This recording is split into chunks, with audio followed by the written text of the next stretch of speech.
तर आंब्याला मोहर आलेला आहे. थोड्या दिवसामध्ये कैरी आणि नंतर आंबा होणार. याचबद्दल मी म्हणेल, आंब्याच्या बनात कोकिळेचं गायन व्हावं, आंब्याच्या बनात दिदी कोकिळेचं गायन व्हावं आणि सोन्याला ही सुगंधाचं वरदान मिळावं, असं वरदान या निमित्ताने निर्माण झालंय. आणि म्हणून अशा या प्रसन्न वातावरणामध्ये आरतीचा सोहळा घेण्यासाठी मी विनंती करणार आहे.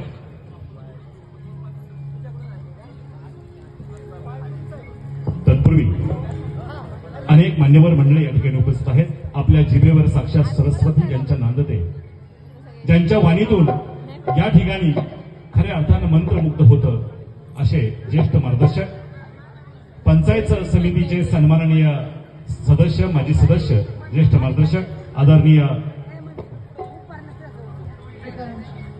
प्रथमतः मी विनंती करेन सन्माननीय तुकारामजी वहिले यांचं स्वागत करून मी त्यांना विनंती करणार आहे, आपण या ठिकाणी आपला सन्मान घेण्यासाठी यायचंय. त्याचबरोबर कृषी उत्पन्न बाजार समितीचे सन्माननीय संचालक माननीय सयाजीराव मोहिते पाटील यांचे या ठिकाणी आगमन आहे. मी त्यांचंही स्वागत करतो. खरं तर बरीचशी मंडळी आहे, सर्वांचं आपण नामोल्लेख करून स्वागत करूया, परंतु वेळ जास्त नाही, त्यामुळं अगदी एका मिनिटामध्ये या ठिकाणी या कथेला आणि या सर्व कार्यक्रमाला शुभेच्छा देण्यासाठी मी आदरणीय तुकारामजी वहिले पाटलांना विनंती करतो. आपण अगदी 1 मिनिटामध्ये शुभेच्छा प्रदान. सगळ्यांना विनंती आहे, आरती झाल्याशिवाय कोणी जायचं नाही. आपण 5 मिनिटं घेतोय फक्त.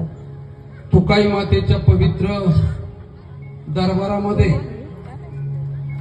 या गावचे सुपुत्र, पुणे जिल्ह्यातील प्रसिद्ध उद्योजक आणि खेड तालुका कृषी उत्पन्न बाजार समितीचे विद्यमान संचालक,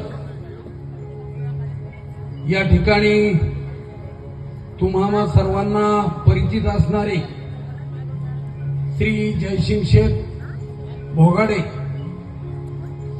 यांचे परमपूज्य वडील स्वर्गीय सोपानराव भाऊसाहेब भोगाडे आणि परमपूज्य मातोश्री स्वर्गीय बाबाबाई सोपानराव भोगाडे आप्पा आणि बाई यांचं 4थं पुण्यस्मरण आणि त्यानिमित्ताने उद्योगपती जयसिंग शेठ भोगाडे आणि त्यांच्या बंधूंनी या ठिकाणी रामकथेचा कार्यक्रम 4थ्या पुण्यस्मरणाच्या निमित्ताने आयोजित केलेला आहे.